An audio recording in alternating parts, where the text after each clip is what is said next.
Esta semana, en Hechos y Opiniones, el natalicio de Francisco del Rosario Sánchez, el 9 de marzo. Hablaremos del tema. Nos toca conversar sobre el asunto de la renta, el alquiler, la propiedad, las leyes, información que tiene que ver con su bolsillo y con su estabilidad familiar. Conversamos sobre las deudas estudiantiles y la posibilidad y la necesidad de cancelar las mismas. Y un invitado muy especial para el día de hoy. Esto y mucho más. Hechos y Opiniones, a continuación.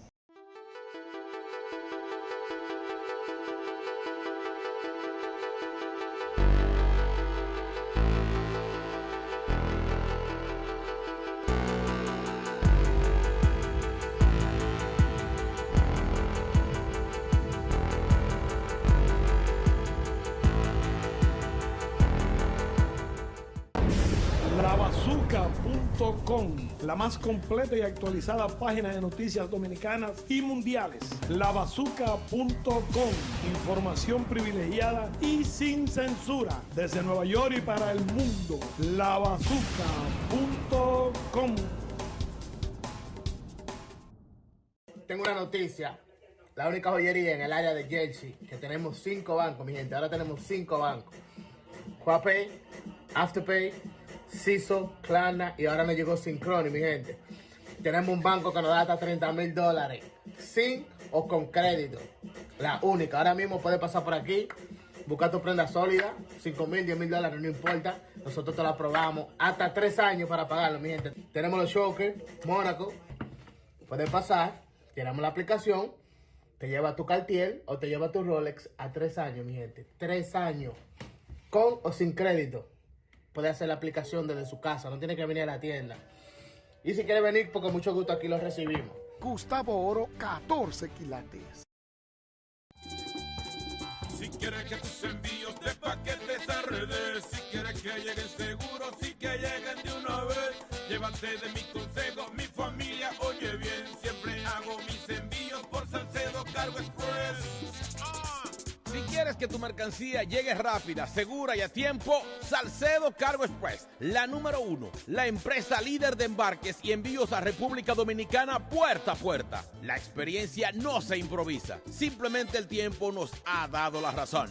718-293-7272. Envíos a República Dominicana puerta a puerta, la más rápida, confiable y segura. Salcedo Cargo Express, te lo digo yo, Chino Aguacate.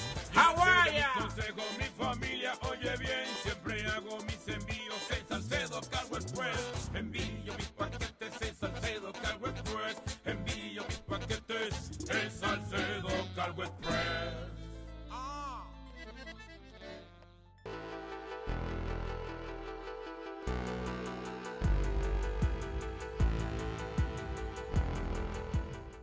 Y continuando con Hechos y Opiniones, retomamos nuestro segmento de historia.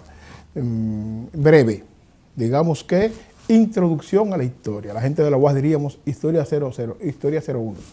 Bien, la idea es traer estos acontecimientos trascendentes y que le han dado forma a nuestro país, a la República Dominicana, pero además hacerlo desde otra perspectiva o con informaciones adicionales que normalmente los libros tradicionales no traen. Bueno, hoy queremos hablar del padre Francisco de Rosario Sánchez, padre de la patria, honor ganado a sangre y fuego, que el día 9 de marzo cumple años, es su celebración natalicia.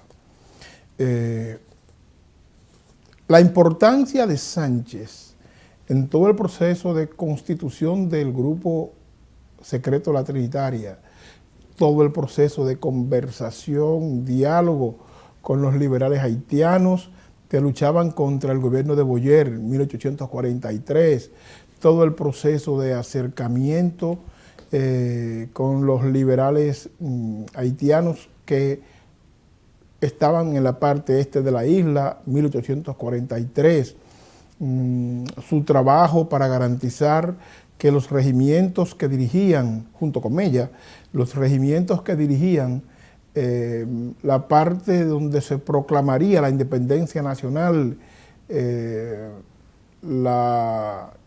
hoy llamamos Puerta del Conde, y la Puerta de la Misericordia, donde originalmente sucedió el hecho, digamos, regimientos haitianos, pero compuestos en su mayoría por nacionales de la parte este de la isla, hoy dominicanos, trabajar, conversar con ellos, convencerlos para que, digámoslo así, no actuaran en contra de los independentistas que proclamarían esa gesta el 27 de febrero.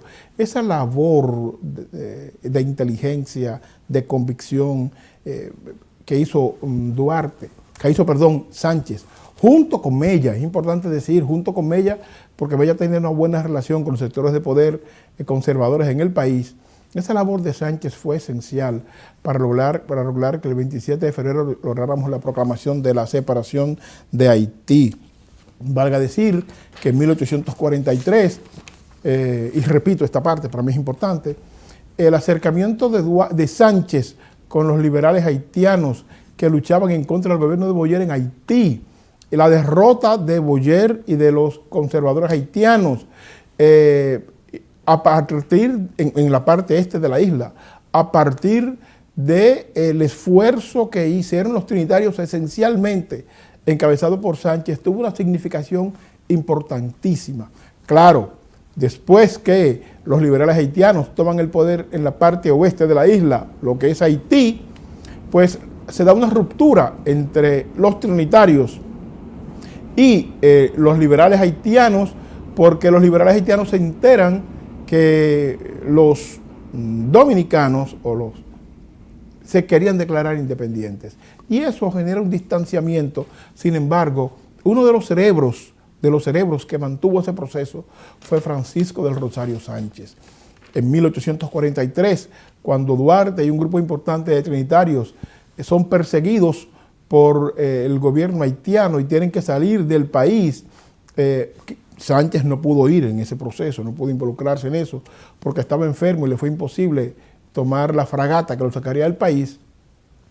Se queda en la parte este, hoy República Dominicana, finge su muerte porque era uno de las figuras perseguidas por el gobierno haitiano de la época, finge su muerte, el gobierno haitiano asume que en efecto ya había fallecido y se había enterrado a Sánchez, baja la persecución del patriota y eso le permite poder hacer su trabajo político con más entereza. Cuando le toca proclamar el 27 de febrero la independencia nacional, Sánchez está escondido en un lugar en lo que sería la zona colonial hoy, o lo que es la zona colonial desde entonces.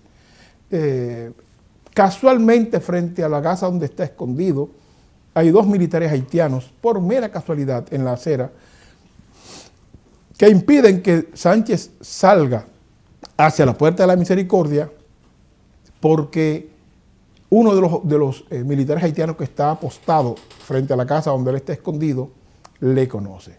Cuando los militares se mueven, él logra llegar a la Puerta de la Misericordia, y ahí es que lleva la bandera nacional, pero Sánchez dirigió personalmente dónde debían estar colocados cada uno de los asistentes a esa proclamación, el lugar, qué hacer, cómo actuar.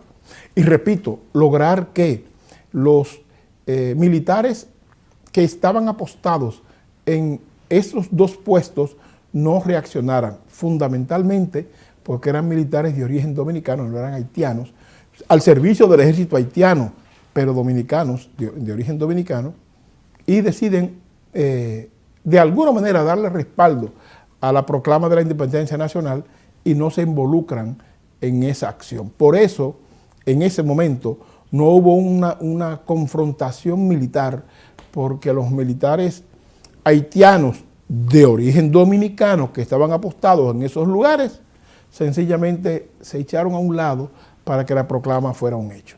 Entonces, nosotros como sociedad tenemos una deuda inmensa con Francisco del Rosario Sánchez. Fue perseguido por Santana de manera abusiva. Su tía, María Trinidad Sánchez, fue fusilada al momento de cumplir un año la independencia nacional, o sea, el 27 de febrero de 1844, su tía fue fusilada por Santana. Su hermano fue fusilado por Santana de igual forma. A pesar de eso, estuvo acercamiento con el gobierno de Santana, pero sentía que Santana no representaba los mejores intereses del país y tuvo un acercamiento con Buenaventura Báez. No se hizo baecista propiamente dicho, pero sentía Santana a decirle al profesor Roberto Casá que en la medida en que él sumaba fuerzas con el baecismo, en esa misma medida le restaba fuerzas al santanismo. Cuando Santana, de manera cobarde, ruin, decide aceptar la condición de marqués de las Carreras, cambiar la condición de presidente de la República por marqués de las Carreras de España y anexar la República al Imperio Español, Sánchez, que estaba deportado, que estaba en el exterior, decide regresar a Curazao, Haití, para ir a pelear contra la anexión. Y es cuando es detenido por fuerzas santanistas y fusilado de manera ruin y cobarde en 1861. La deuda que tenemos como sociedad con Sánchez es inmensa. Pienso que no hemos sido justos con él ni con Ramón Matías Mella. Creo que con Duarte tampoco, pero Duarte tiene un mayor reconocimiento público, un mayor reconocimiento colectivo. Nadie discute la condición de ideólogo y de patricio de Juan Pablo Duarte. Pero el sacrificio de Sánchez, que fue el hombre que lo sucedió en el mando, fue el hombre que, de hecho, duró un mes. En la práctica y para los libros de historia posteriores, debemos recuperar aquello de que el primer presidente de la República fue Francisco de Rosario Sánchez. Fue el hombre que al dar el golpe de Estado, al derribar al gobierno haitiano el 27 de febrero de 1844, el 28 de febrero él es proclamado presidente de la Junta Gubernativa. Y producto de que tenían una minoría muy grande en la Junta Gubernativa, los sectores trinitarios, digamos, los liberales, por decirlo así, y que los conservadores, encabezados por José Bobadilla, tenían el control de la Junta Gubernativa, el 29 de febrero entonces él decide que sea Bobadilla quien preside la Junta Gubernativa y Bobadilla a su vez le transfiere el poder posteriormente a Pedro Santana. Pero el primer presidente, el 28 de febrero de 1844, de la Junta Gubernativa, fue Francisco del Rosario Sánchez. Es importante eso, porque no sé por qué los libros obvian esa parte. Bueno, sé por qué. Porque los sectores conservadores del país, desde esa fecha hasta hoy, han tenido el control absoluto del poder en República Dominicana y solo tal vez 5 o 6 años los sectores liberales en 178 años de independencia han podido tener el control del gobierno y del gobierno central. Así que loor a Francisco de Rosario Sánchez. Vamos a hablar de él posteriormente con más detalles porque nos parece que hay muchas cosas buenas y malas que decir del patricio y es bueno que nosotros como dominicanos y dominicanas conozcamos esos detalles. No se mueva, ya regresamos. Hechos y opiniones.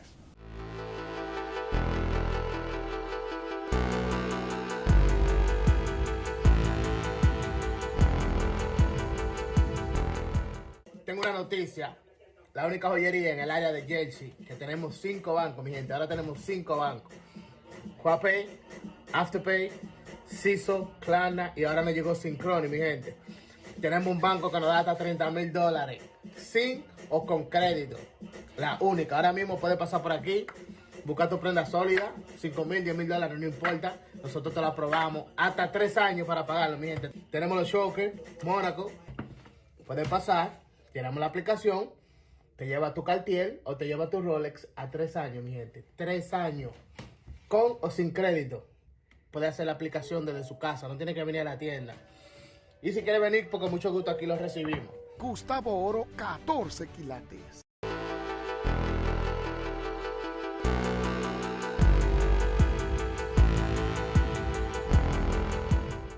Bueno, señores, continuamos con Hechos y Opiniones. Una preocupación que tenemos permanentemente en este programa tiene que ver con el pago de renta de la gente nuestra. Todos ustedes saben, somos víctimas todos, que el 60% del ingreso promedio de los trabajadores nuestros se va en pago de renta, y en algunos casos mucho más. Ustedes saben que muchas familias nuestras,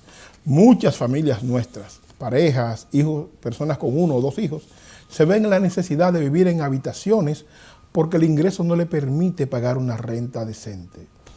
La situación es sumamente compleja en la ciudad de Nueva York, y entonces nosotros, los residentes, los que viven en la ciudad, se han visto en la necesidad de, producto de la carestía del alquiler, del pago de alquiler, de mudarse hacia vecindarios hacia las afueras, Mount Vernon, Yonkers, a New Jersey, mucha gente se ha ido a Pensilvania, otros han ido a Connecticut, huyéndole a la carestía del pago de la renta.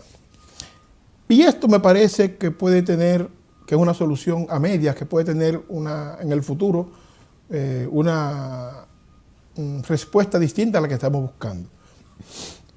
Porque el problema es de fondo. Cuando uno se muda del vecindario, no bajan las rentas, no bajan, las rentas no se alivianan, sino que se complican. Recientemente, en el Comité de Servicios Financieros de la Cámara de Representantes, hubo una discusión en torno a este tema. Y la congresista Ocasio Cortez, que es parte de este comité, estableció una serie de asuntos que nos interesa importante resaltar en este programa. Ha planteado Alexandria Ocasio-Cortez que la industria, y permítame poner industria entre comillas, del real estate, y obviamente el sector financiero que respalda esas inversiones, está comprando viviendas de manera masiva para manejar los precios de esos alquileres y de igual forma los precios de venta de esas viviendas. Esta preocupación nuestra debe ser preocupación de los congresistas nuestros, Adriano Espaillat, Richie Torres en el Bronx, los asambleístas nuestros a nivel estatal, los concejales nuestros a nivel de las ciudades donde tenemos presencia y los senadores estatales. ¿Por qué? Porque son las legislaciones locales, estatales y federales las que permiten que los cabilderos del negocio de real estate, del negocio de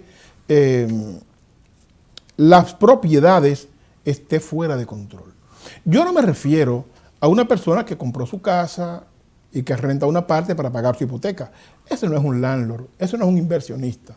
Yo me refiero a las personas dueños de edificios como lo que acabamos de ver ahora en pantalla, dueños de 10, 20, 30 casas, que su ingreso es precisamente cobrar estas rentas.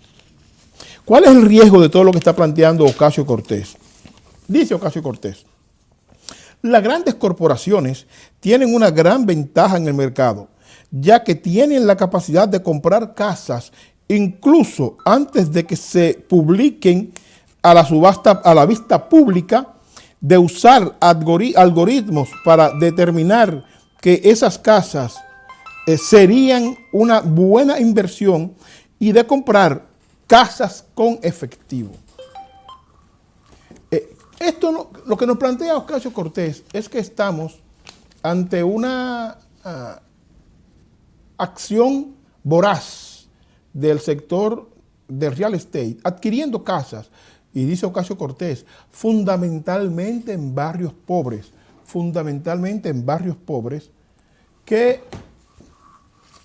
desplaza a la gente nuestra, que permite el ingresos no de otro grupo étnico, es de otro grupo, de otra clase social, de gente que puede pagar más por una casa que en términos reales costaría menos, pero que producto de la adquisición de estos elefantes financieros y de estos elefantes de real estate, producto de su participación en ese mercado de manera especulativa, pues se dan el lujo de poder mover esos precios y ofertarlos a quienes los puedan pagar. Esto es un riesgo altísimo para la clase trabajadora y la gente de los vecindarios nuestros, que no podemos pagar ni las rentas que siguen de manera desproporcionada y tampoco podemos comprar una casa bajo estas condiciones y bajo esos precios. ¿Cuál es nuestra preocupación? El nivel de propiedad en la comunidad nuestra, el nivel de propiedad de viviendas en la comunidad nuestra es exigua, es pequeña, es mínimo con relación al nivel de renta. La mayoría de nosotros estamos rentando por 10, 15, 20, 30, 40 años un apartamento. Y cuando nos vamos, ¿con qué nos vamos? Con nada. Porque la casa no es nuestra, esa inversión no es nuestra. Frente a eso, y aquí viene nuestro comentario para los oficiales electos nuestros, hay que priorizar que la gente nuestra tenga posibilidad de accesar a sus viviendas, que el nivel de propiedad suba. Y eso se hace a través de legislación, familia. Se hace a través de legislación, no hay otra vía que permita, primero, controlar que cuando estas informaciones sobre propiedades disponibles estén en el mercado, la gente se entere a tiempo. Entender que no es posible que el capital financiero, el capital de la construcción, se entere de esto y de manera inmediata los acapare y las compre. Por ejemplo, en Washington Heights es muy conocido la cantidad de edificios que están en manos de una comunidad específica que tienen años. Estos edificios tienen años vacíos y no se hace nada con ellos, mientras la renta sube de manera desproporcionada y producto de la escasez y la demanda de vivienda, y estos apartamentos, edificios, 10, 20, 30, 50, 100 edificios vacíos por años, porque estos grupos de inversionistas no les interesa rentarlo al precio que la comunidad lo puede pagar. De ahí la importancia de que nuestros legisladores municipales, estatales y federales entiendan la importancia de legislar a favor de los trabajadores y las trabajadoras nuestras, que se le hace imposible continuar pagando unos precios tan exagerados de renta, ¿ya? Y tampoco accesar a comprar una casa porque sencillamente los precios son desproporcionados respecto al tipo de vivienda, al vecindario, etc. Señores, esta denuncia de Ocasio Cortés le debemos poner atención. Le debemos poner mucho cuidado. Es tiempo de que nosotros empecemos a recuperar el territorio, y una forma de recuperar el territorio es sencillamente haciéndonos propietarios de nuestras viviendas.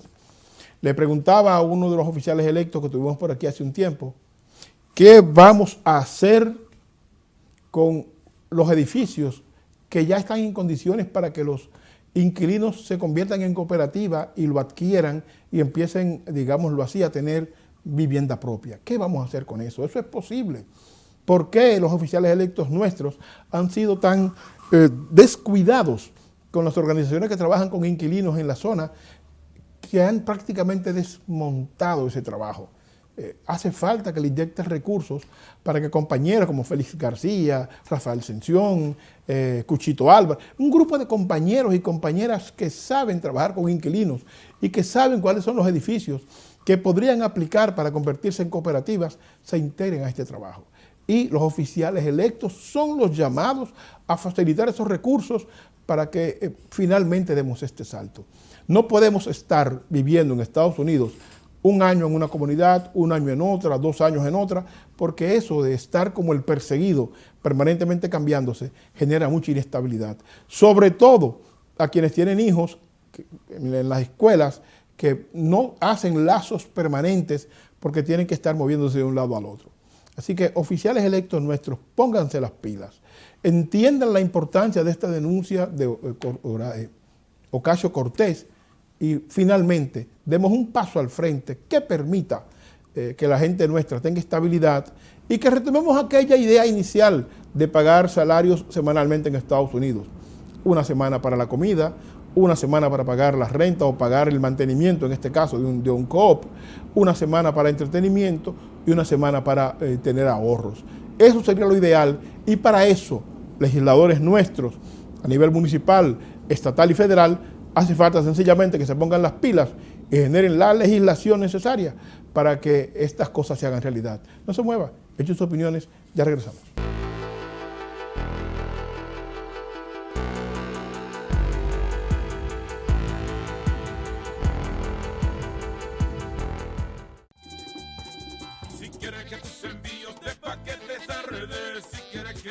seguro, sí que lleguen de una vez. Llévate de mi consejo, mi familia, oye bien, siempre hago mis envíos por Salcedo Cargo Express. Si quieres que tu mercancía llegue rápida, segura y a tiempo, Salcedo Cargo Express, la número 1, la empresa líder de embarques y envíos a República Dominicana puerta a puerta. La experiencia no se improvisa, simplemente el tiempo nos ha dado la razón. 718-293-7272. Envíos a República Dominicana puerta a puerta, la más rápida, confiable y segura. Salcedo Cargo Express, te lo digo yo, Chino Aguacate. ¡Hawái! Consejo, mi familia, oye bien, siempre hago mis envíos en Salcedo Cargo Express. Envío mis paquetes en Salcedo Cargo Express. Envío mis paquetes en Salcedo Cargo Express.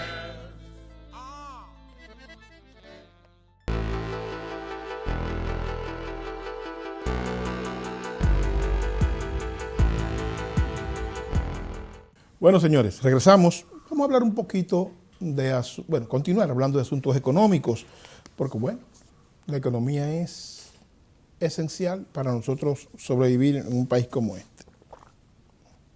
Hay la intención en Casa Blanca, y apoyamos este propósito, de prorrogar la suspensión de pagos estudiantiles, préstamos estudiantiles. Toda la gente que estudió aquí sabe perfectamente bien la carga enorme que son los pagos de los préstamos estudiantiles. Todos. De hecho, el presidente Barack Obama terminó de pagar su préstamo siendo presidente de Estados Unidos. Joe Biden le pasó algo parecido, el presidente Joe Biden le pasó algo parecido.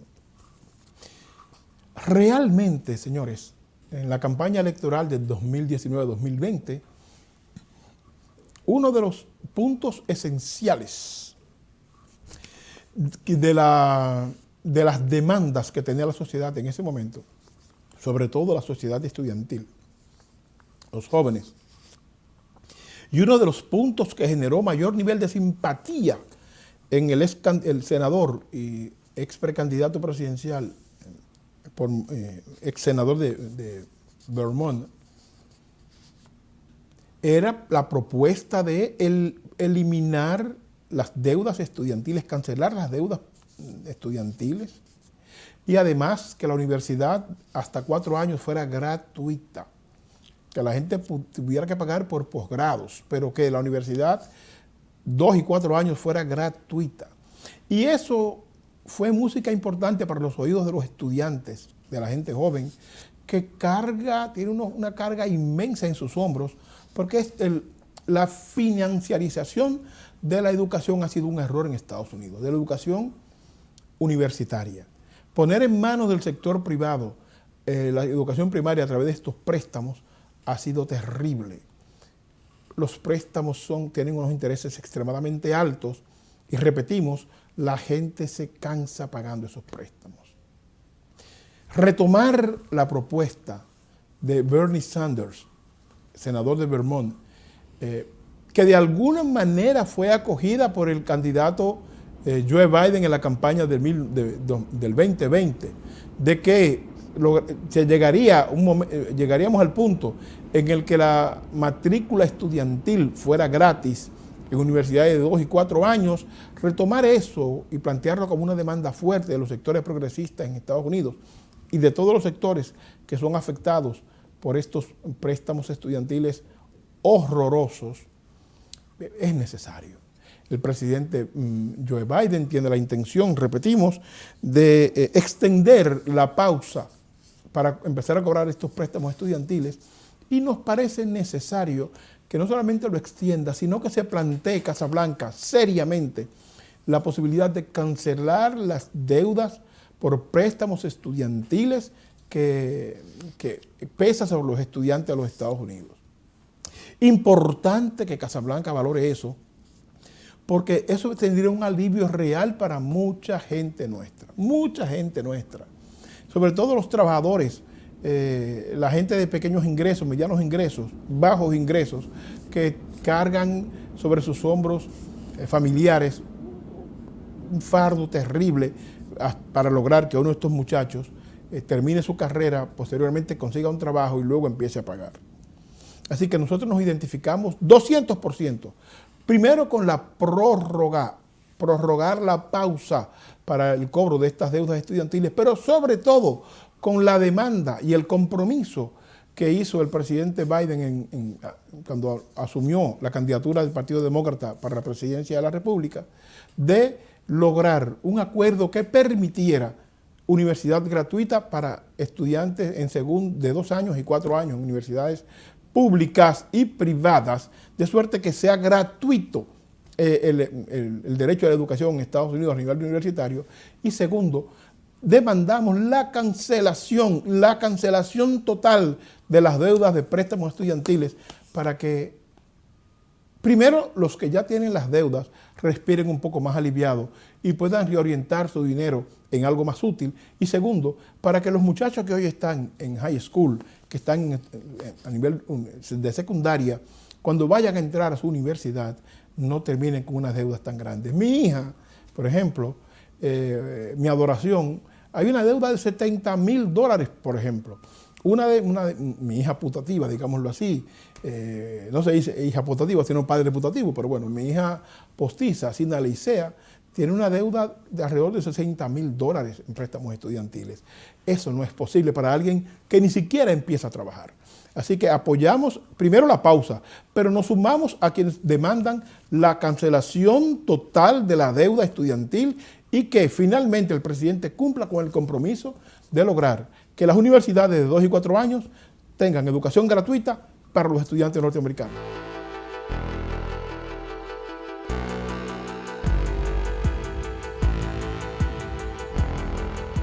Bueno, familia, es ineludible hablar de la situación de Europa del Este, lo que pasa entre Ucrania y la Unión Soviética. Bueno, Unión Soviética no, Rusia, ex Unión Soviética.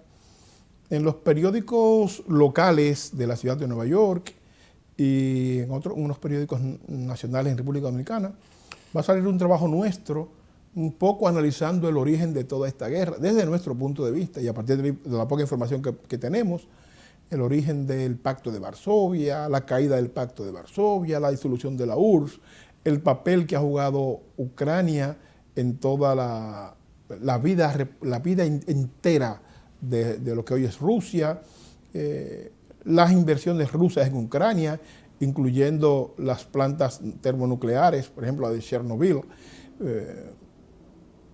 la cercanía cultural, histórica, etcétera, entre Ucrania y Rusia.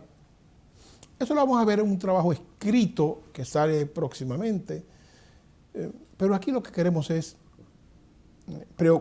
lamentarnos porque esta escalada aumenta, porque las acciones de guerra continúan, porque parece ser que los planes rusos de tomar Ucrania, la capital, de manera rápida, parece ser que no fueron tan bien planificados o tan bien cuadrados como inicialmente pensaban, y ya esta guerra tiene 2 semanas y algo y no tiene aviso, no da todavía luces de que se va a detener pronto.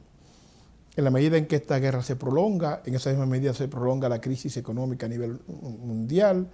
No olvidemos que Ucrania y Rusia proveen una parte importante del maíz y el trigo que se consume en el mundo. Por lo tanto, en la medida en que la producción de granos de esta zona se reduce, producto de la guerra, en esa misma medida los granos se aumentan en el resto del mundo porque habrá más una demanda para menos productos, tan sencillo como eso. Entonces, ante esta situación, realmente nosotros estamos muy preocupados. Hemos visto que producto de esta guerra, durante esta semana, el gobierno norteamericano y el Departamento de Estado de manera particular se han acercado al gobierno de Venezuela para, digámoslo así, retomar el proceso de importación de crudo venezolano. Han estado conversando con México, porque México tiene unas plantas procesadoras del crudo venezolano muy eficientes para que se embarque en crudo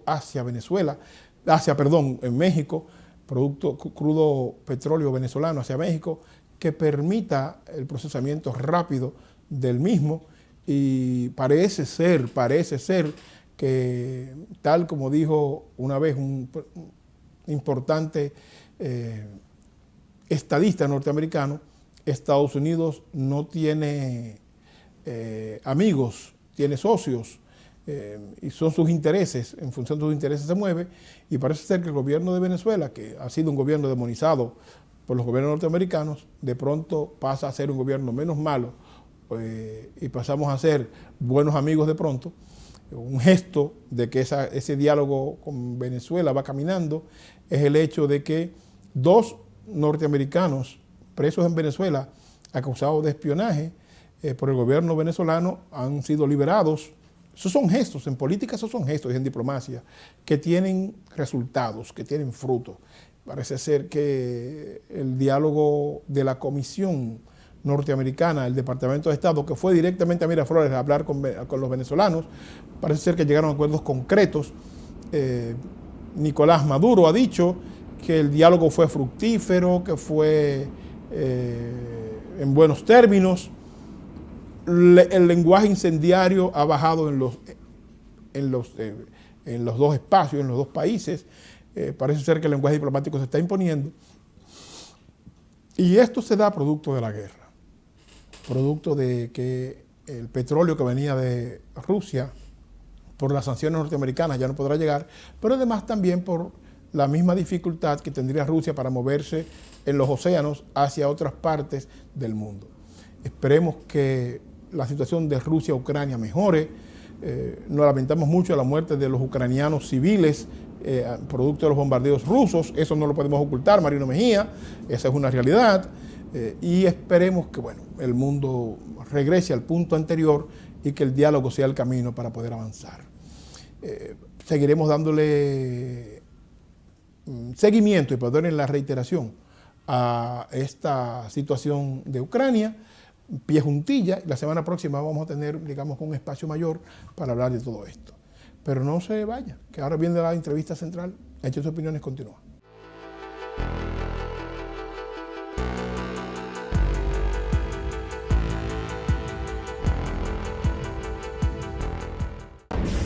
Lavazooka.com, la más completa y actualizada página de noticias dominicanas y mundiales. Lavazooka.com, información privilegiada y sin censura, desde Nueva York y para el mundo. Lavazooka.com.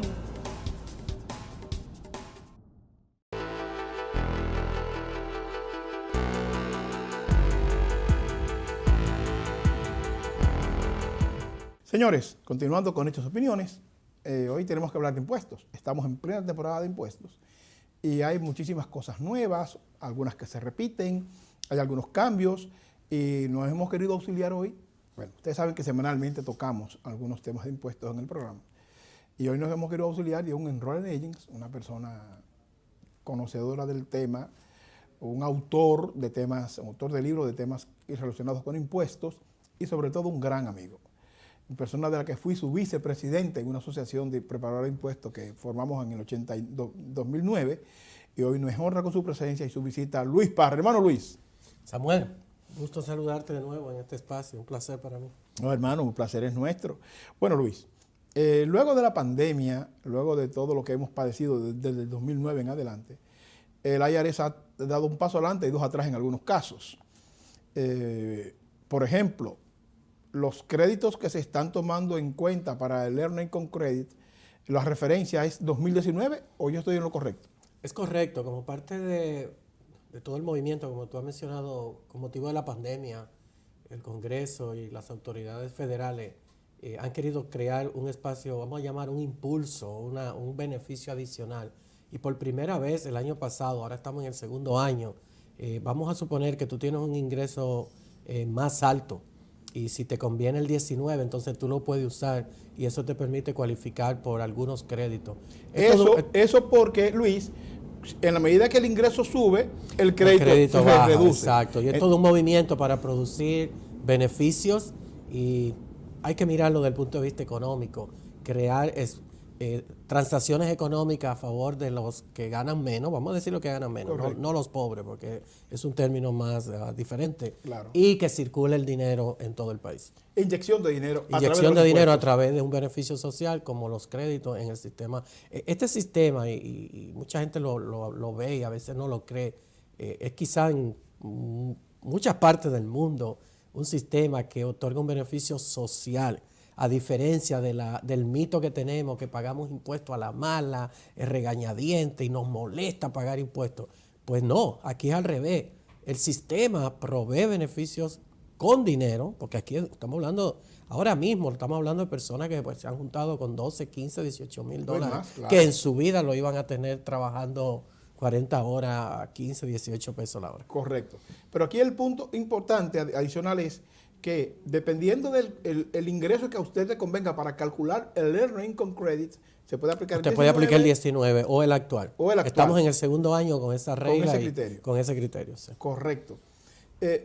Otro detalle que a la gente le llama mucho la atención tiene que ver con los cambios con relación al cuidado infantil. Háblame de eso. Eso ha sido uno de los cambios.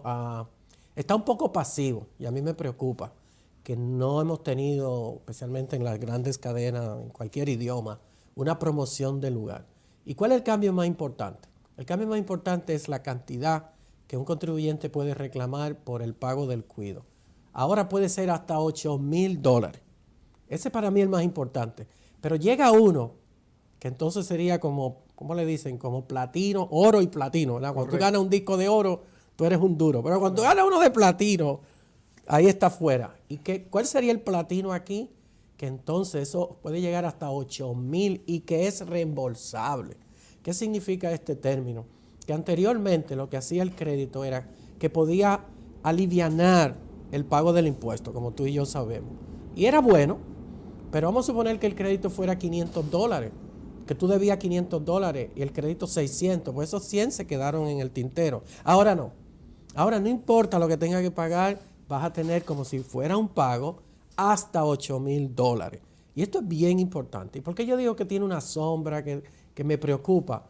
Porque por tradición en ciudades como Nueva York, Miami, Los Ángeles, las personas que ofrecen cuidado, especialmente en sus casas, no les gusta, porque tienen otros beneficios sociales, dar su información personal. Claro, porque no son personas registradas formalmente para cuidado infantil. Y no tienen licencia, sino que lo hacen no tienen, en sus casas de lo hacen manera tranquilamente. Entonces, voluntaria. ¿qué pasa con el contribuyente? Off records, digamos. Off the record, sí. Por debajo de la mesa, alguna gente le llama. Exactamente. ¿Y qué pasa entonces tú como contribuyente pagando el cuidado de tu dependiente correctamente? Correctamente, no hay nada incorrecto. Y la persona no te da el dato, te podría perder hasta $8,000, el platino.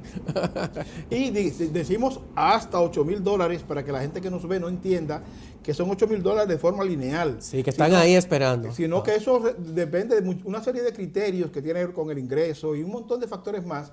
Y el tope es hasta $8,000. Hasta 8,000. Y ya hemos tenido la semana pasada clientes que han recibido, tengo un cliente de 5,000.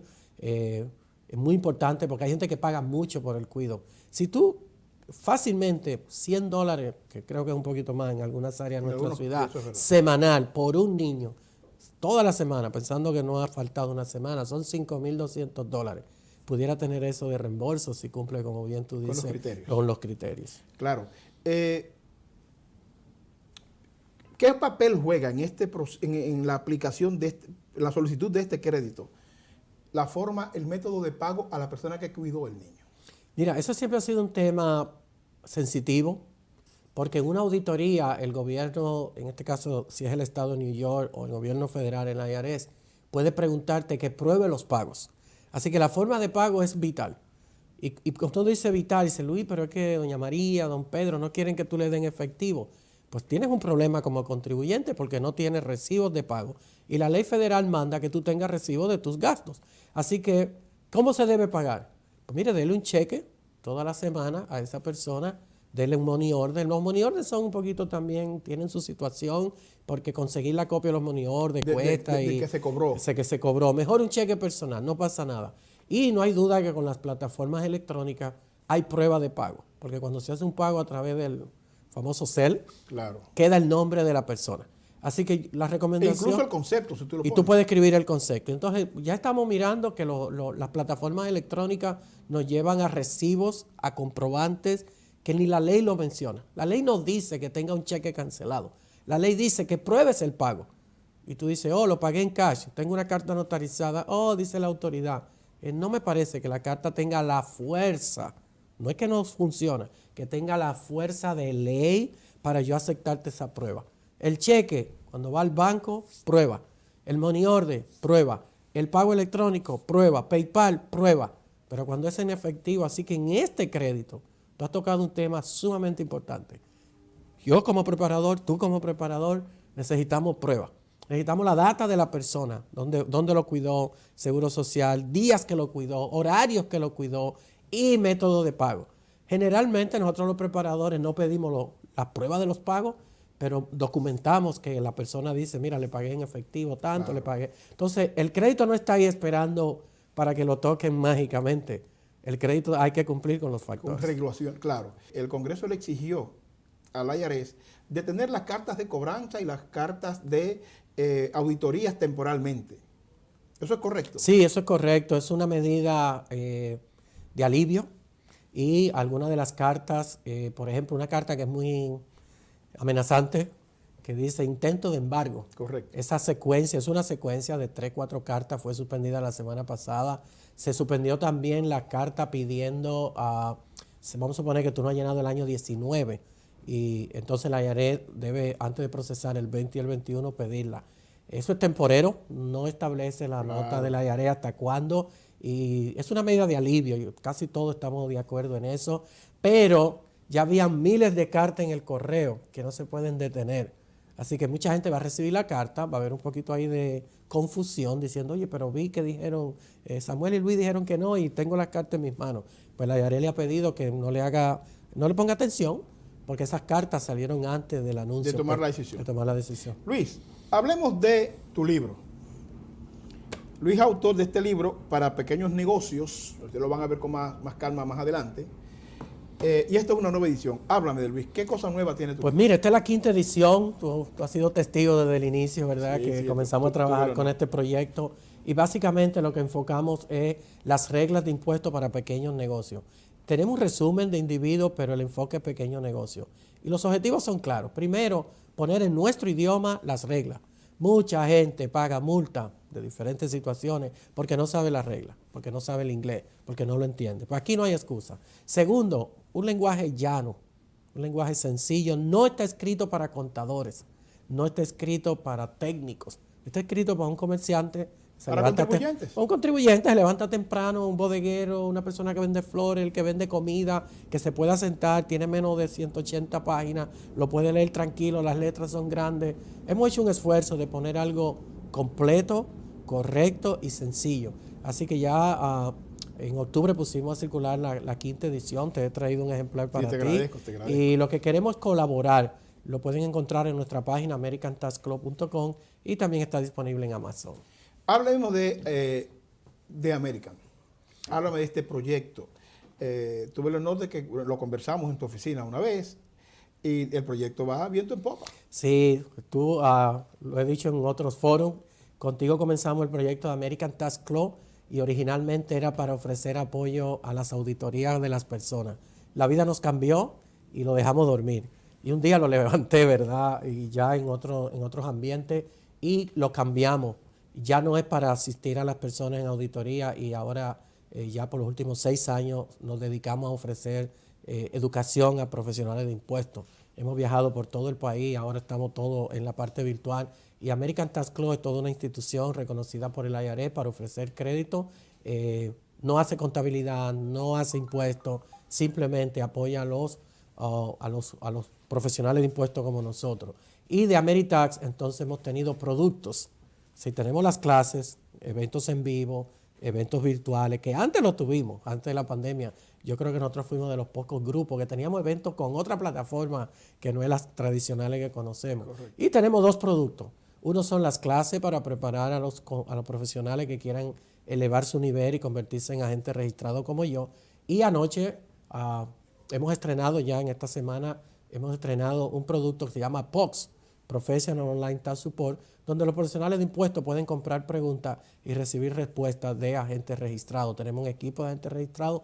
Esos son nuestros productos más recientes. O sea, permítame interrumpirte, Luis. Quiere decir que un profesional que tiene una preocupación por un caso X y necesita una pregunta para poder darle respuesta a su cliente, podría consultar a través de ustedes para puede comprar la pregunta. Es un sistema online que puede escribir en inglés y en español.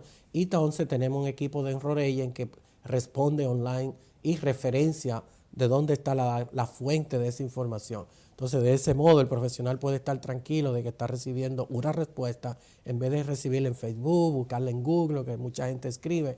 Nosotros le vamos a dar la referencia y, aunque no es una opinión legal, porque en impuestos la opinión la tiene la IRS, pero vas a tener una base. No va a ser que yo creo, que me parece, sino que la respuesta... O que me dijeron. O que me dijeron, que es muy clásico. Entonces, ese producto ya está en el mercado. Ya tenemos clientes comprando, la gente ha estado en las últimas 2 semanas muy satisfecho y vamos a seguir. Esos son nuestros productos. El que quiera hacer Enrolagent, que venga con nosotros. Ya llegamos a unos 10 Enrolagent en el primer grupo del año 21 y ya vamos a estrenar prontamente en el mes de junio el segundo grupo. Y es una oportunidad para crecer, para dejar atrás también sombra de otras oficinas que no son las mejores en preparación de impuestos.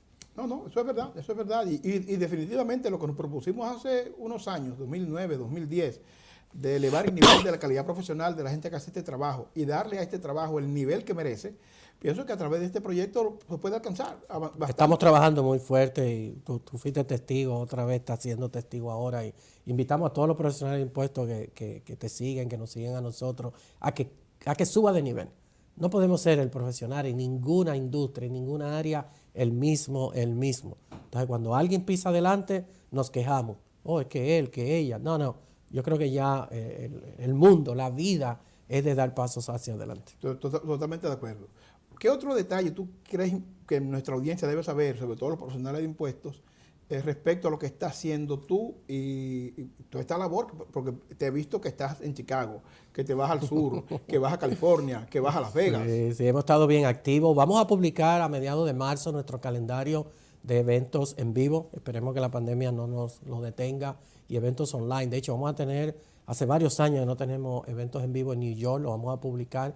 Y que estén bien pendientes los profesionales de impuestos, porque estamos preparando todo un grupo para pedir y apoyar que a los preparadores le llegue una regulación federal. Nosotros fuimos testigos de esos primeros movimientos, lamentablemente no prosperaron por muchas razones, pero ahora hay otro ambiente, personas en el Congreso están más comprometidas y tenemos otras ideas. Y prontamente vamos a estar haciendo ese anuncio. No voy a ser yo solo, detrás de mí hay todo un equipo, hay compañeros así mismo alrededor del país. Hemos tenido eventos de costa a costa, desde el sur en Miami hasta Phoenix, a Chicago, a Las Vegas, Orlando vamos a regresar este año. Entonces estamos bien activos.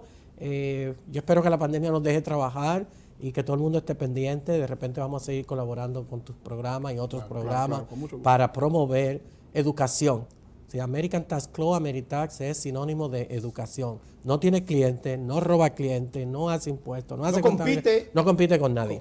Porque nosotros tenemos nuestra propia oficina de impuestos y contabilidad y son legalmente separados y en operación separados. Y eso nos ha dado una gran oportunidad, Samuel, de que no haya conflicto, de que todo el mundo sienta cuál es su espacio y cuál es su beneficio. No, porque Ameritax trabaja con los taxpayers, con los preparadores, no con el taxpayer. No trabajamos con taxpayer. Por lo tanto, no hay competencia. No hay competencia, no hay conflicto, y al contrario, ese grupo que te mencionaba de casi 10 profesionales de impuestos que ya tienen su licencia de Enrolagent es la mejor muestra del trabajo que hemos estado haciendo. Además, a la gente que te conocemos sabemos que esa es tu filosofía. Luis, qué bueno tenerte, hermano. Qué bueno compartir contigo, qué bueno que me viniste a dar estas noticias a los preparadores.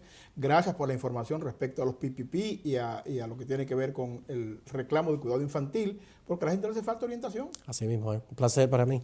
Hermano, gracias por estar aquí. Un placer. Señores, muchas gracias por estar con nosotros, muy agradecidos de su audiencia. La semana próxima, Hechos y Opiniones.